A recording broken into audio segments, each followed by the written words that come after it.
Hello, this is Willow, aka Grace Curtis, and this is my final showcase for my game Death is Useful, being that's the name of the prompt. I just decided to name the game that because it made sense. Um, okay, so the story behind it is there really isn't one, but I really liked the idea, and I did have some ideas of what the world around it could be. Like, like if I were to expand more on the world of the story, I would probably use different protagonists and to have the spawn points kind of correlate with those protagonists. And the story itself, again, it's going to be up to interpretation for now. It could be a nightmare, it could be a deal with death, it could be some cosmic entity got bored, chose a random person to play his game. No one really knows. Just, but just so many ideas could come from this situation that you play through. Um, the characters, well, the only real character you see is the protagonist, the main character who's just some girl who got caught in this mess. And as I kind of mentioned, the spawn points kind of correlate with the character, with hers being that she found sleep as like comfort for her, so her spawn point ended up being a bed.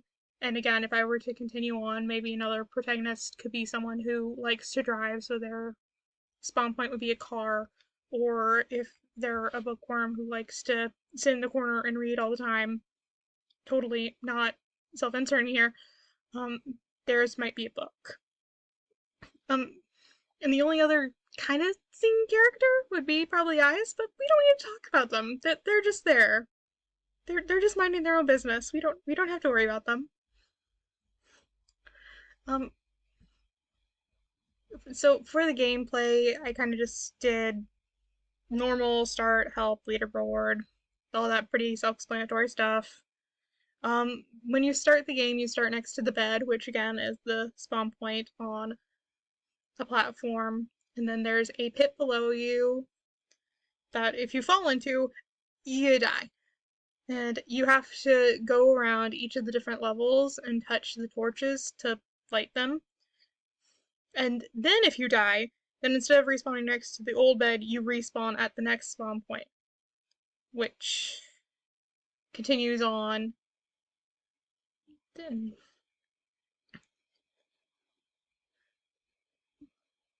I was doing so well, so I'm just going to continue.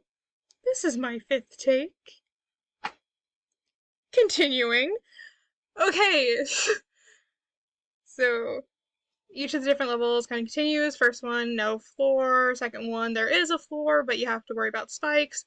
The third one, I believe you have to worry about the pit and the spikes. And then for the final one, you have to worry about spinning sides, the spikes, and the pit. There we go. That's what I was meaning to say. I'm not redoing this again. Moving on.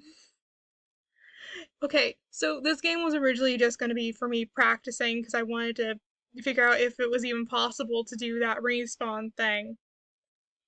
And also, I wanted to practice making art for games, which kind of ironic since that's what I'm mainly doing in my other class.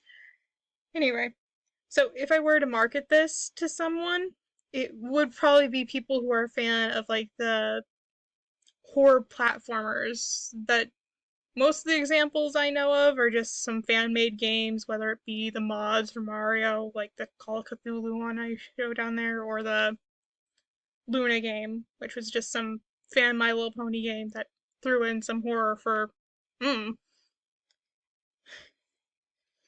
the hardware needed would be just a PC.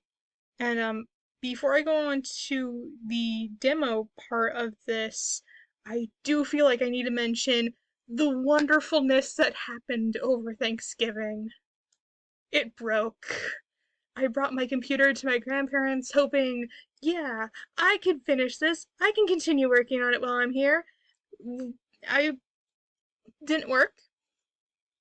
Did not work.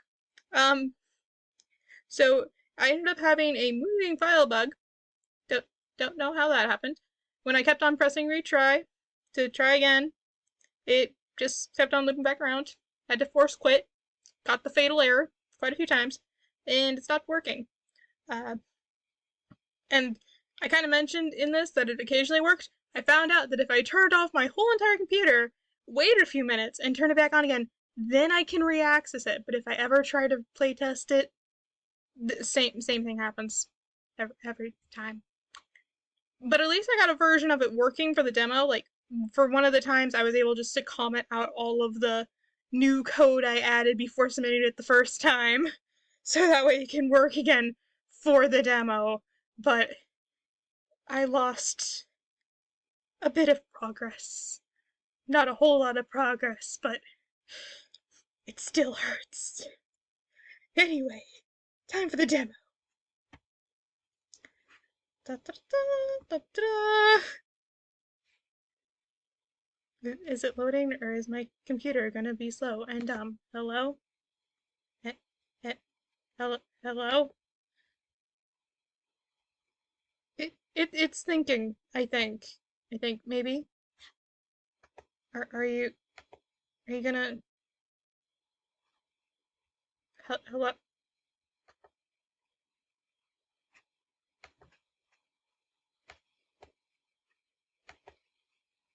Hello? Hello? Hello? Again, I'm not editing this, so please don't die. Oh, thank goodness. Good, because if I died, this would happen. I might do that again. One more time for good luck. Okay, moving on. Whee! Oops. Whee! Now that I lit the torch, now when I die, I'm at the next spawn point. Not back over this bed, but over at this one.